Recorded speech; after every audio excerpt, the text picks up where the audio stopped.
श्री नितिन गडकरी जी का देश में E20 फ्यूल इतनी तेजी से इंप्लीमेंट करने में कोई पर्सनल फायदा नहीं है। हम देशवासी इस बात को सिर्फ एक प्रेस कॉन्फ्रेंस में मान लेंगे अगर गडकरी सर उस प्रेस कॉन्फ्रेंस में सिर्फ इन 3 सवालों के जवाब दे दे तो।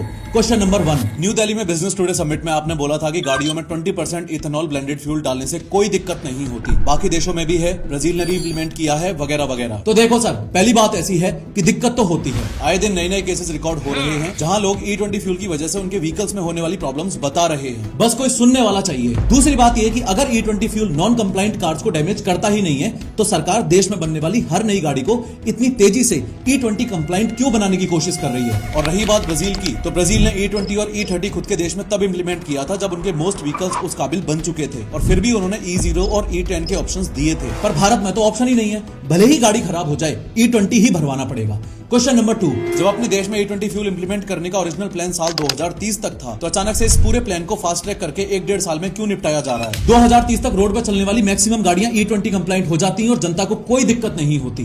Question number 3, E20 fuel implementation को लेकर जब सरकार ने कहा था कि फ्यूल आम आदमी के लिए सस्ता होगा, तो फिर अब तक क्यों नहीं हुआ। ऊपर से माइलेज भी कम हो गया है, मतलब लोगों को अब उतनी ही दूरी कवर करने के लिए ज्यादा पैसा खर्च करना पड़ रहा है। एक प्रेस कॉन्फ्रेंस, हमारे ये 3 सवाल और आपके पॉइंट टू पॉइंट जवाब।